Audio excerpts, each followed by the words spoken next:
significant ways to this department, and he will be sorely missed.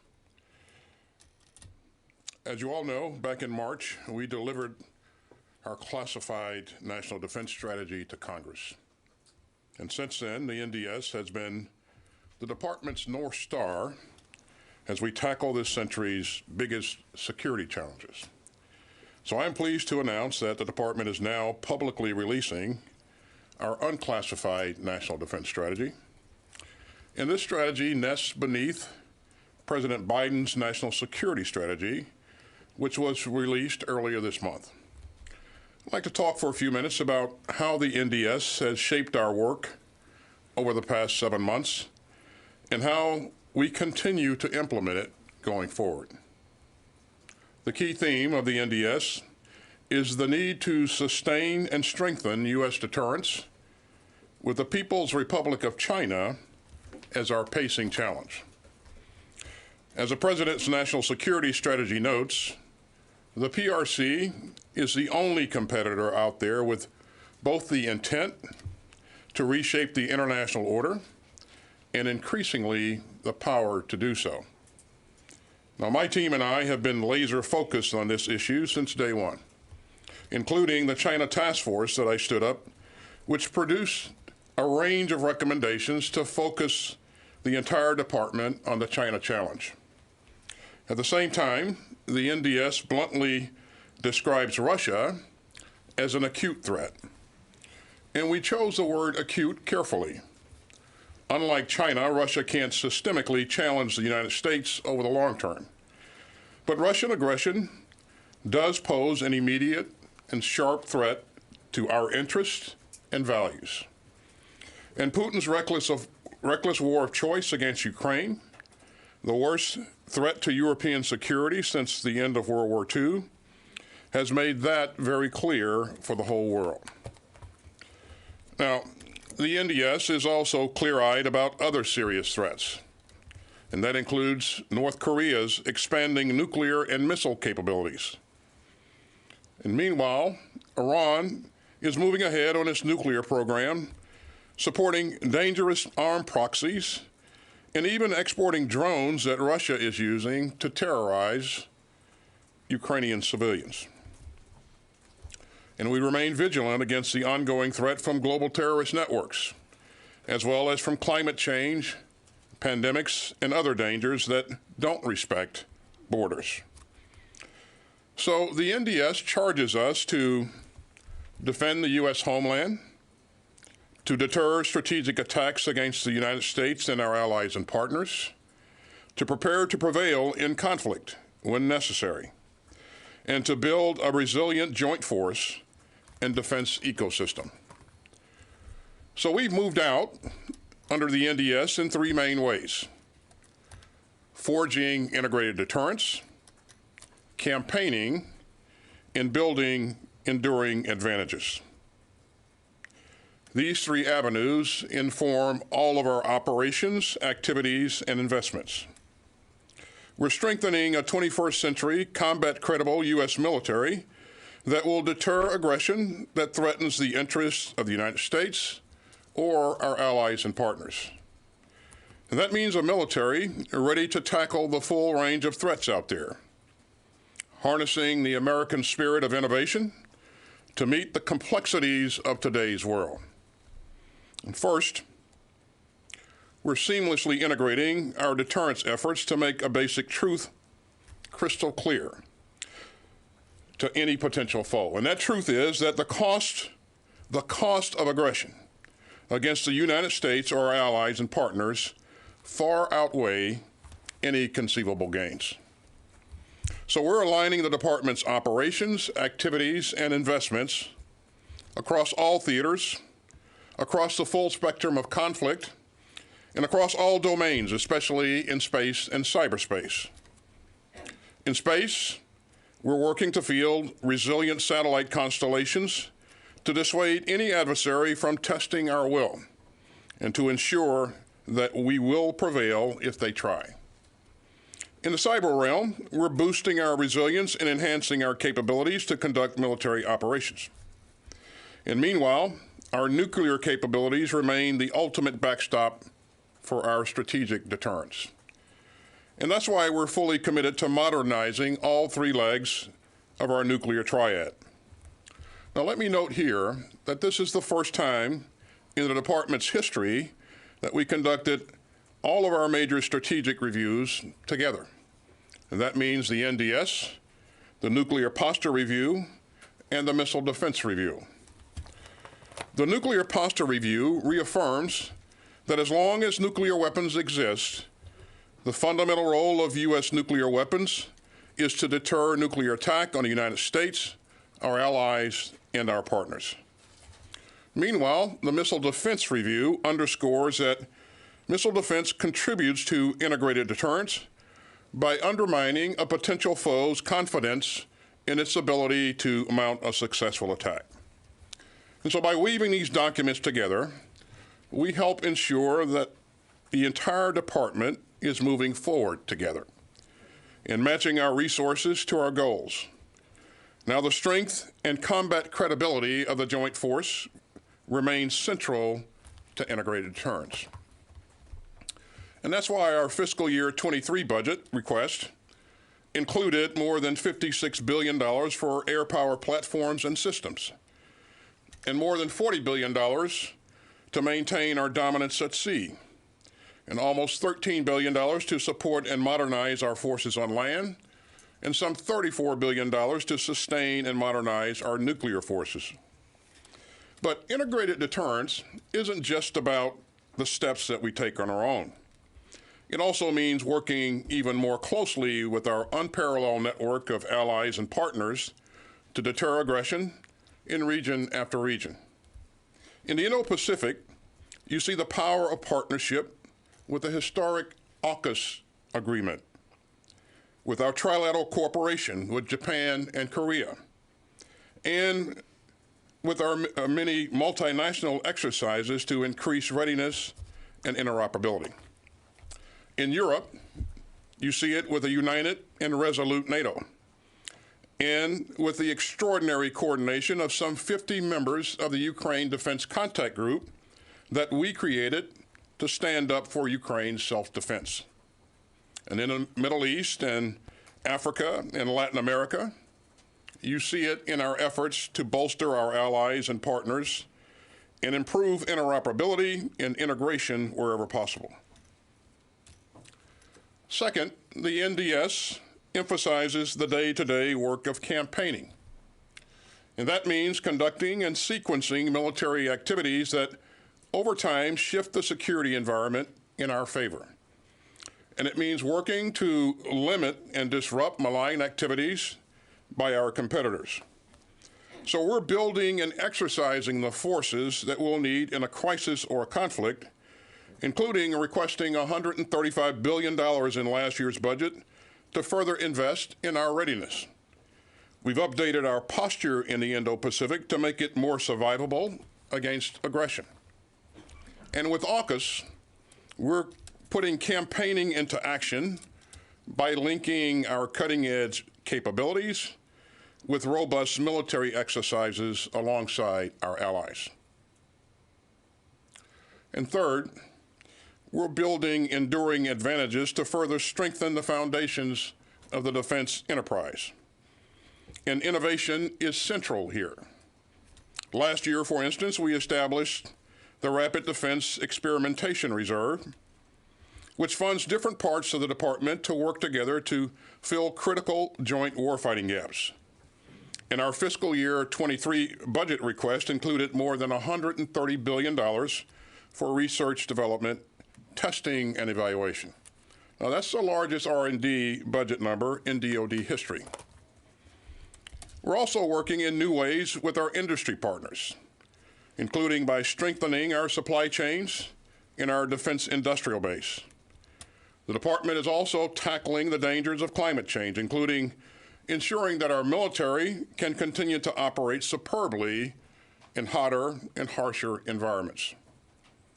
And above all, the NDS demands even deeper investments in our people. They will always be this department's most valuable resource and the bedrock of American security.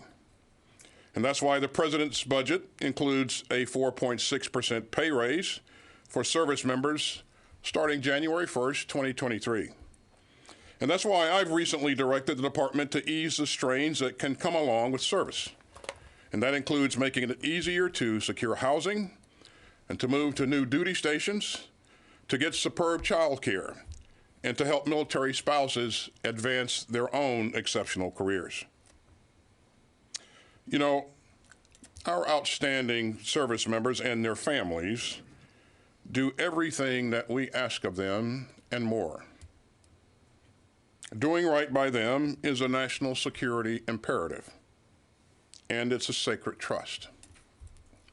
So we're looking forward to working with Congress to secure on-time appropriations, to finalize this year's National Defense Authorization Act, and to continue to implement this strategy. And as the President has said, we will not leave our future vulnerable to the whims of those who do not share our vision for a world that is free, open, prosperous, and secure. And we're confident that we've got the right defense strategy to tackle the challenges ahead and to defend the American people and to strengthen our outstanding all-volunteer force and to safeguard the democratic values that are the soul of America. Thank you, and I'll be glad to take a couple of questions. Thank you, Mr. Secretary. We'll go ahead and start with Associated Press. Tara?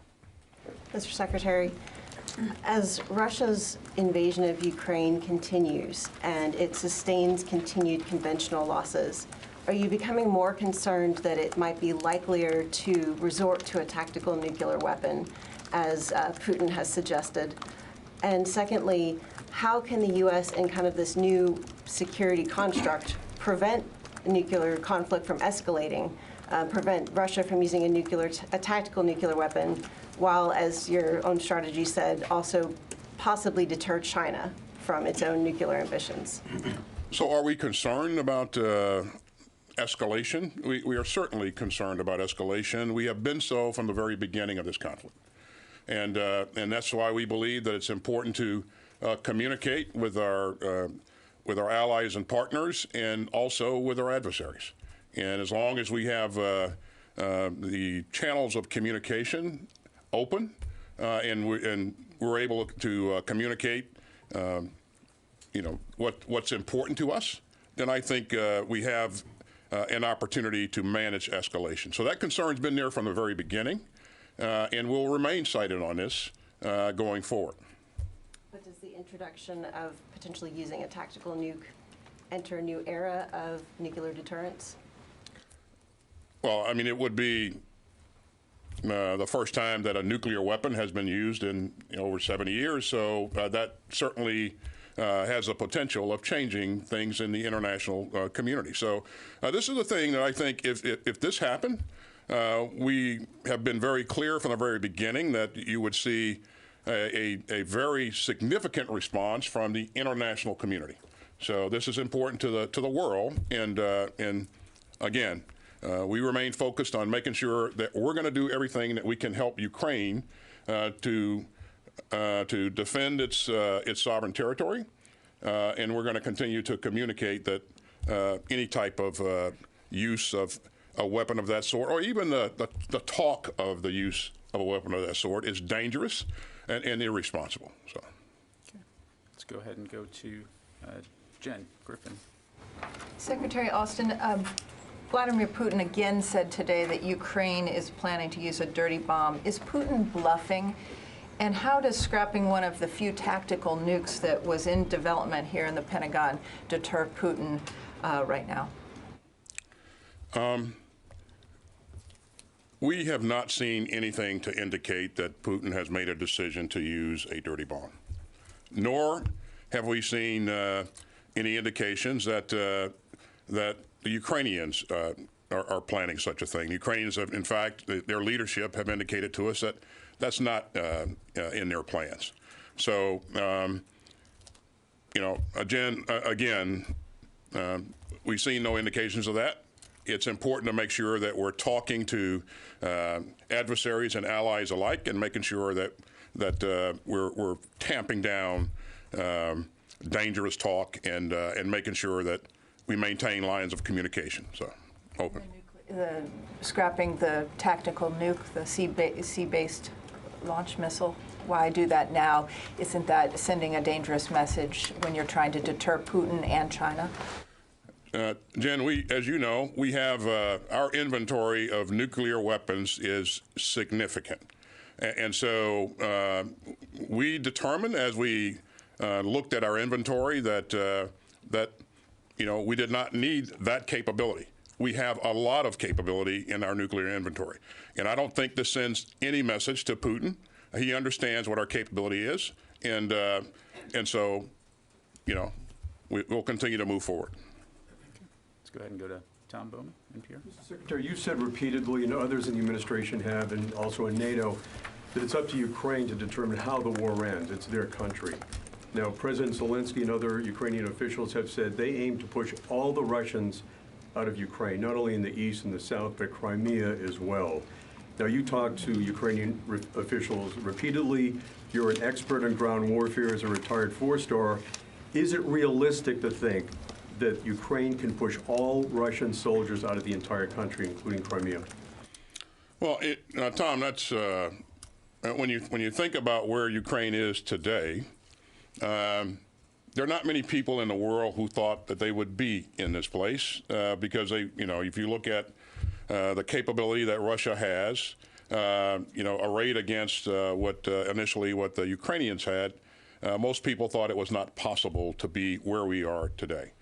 So, in terms of speculating on what the Ukrainians are capable of, I think. I wouldn't want to speculate on that. I think they have exceeded most people's expectations, and they've done that because we in the international community have really worked hard and been moved very quickly to provide them with the capability that they need to defend their sovereign territory, and they have employed it very, very well. In terms of their objectives, Tom, the Ukrainians must outline their objectives. We won't do that for them. And again, they are fighting for the defense, fighting to defend their sovereign territory, and we're going to continue to support them for as long as it takes. Yeah, but again, we keep asking you this. The long-range missile systems, the ATACMS, they still want those. You're unwilling to give them those. Will that change now that Russia is basically taking out their entire grid system? Tom, it's the Ukrainians can service just about every target that they want to service using the Gimlers missiles that they've been employing. And so they have what they need to be successful. They're putting it to good use. And so we're going to continue to do those things that are working for us on the battlefield, working for the Ukrainians on the battlefield. Right now, what they need more than anything else, Tom, as you know, is air defense capability. And so as we had our last Ukraine Defense Contact Group meeting, we really emphasized this, and some of the countries have stepped up right away and provided capability.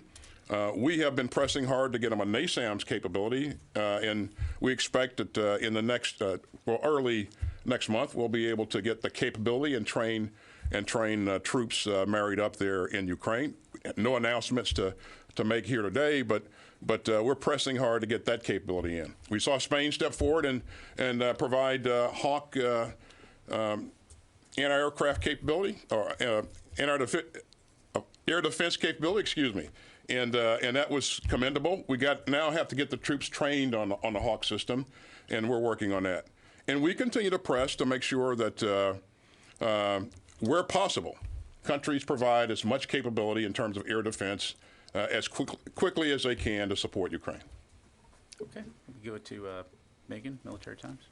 What changes does this NDS call for in terms of force structure, either manpower levels overall or where they're postured around the world, where troops need to be around the world, whether that's increasing or stabilizing this 100,000 number in Europe, something like that? And what are your concerns about the recruiting environment and being able to meet those needs going forward?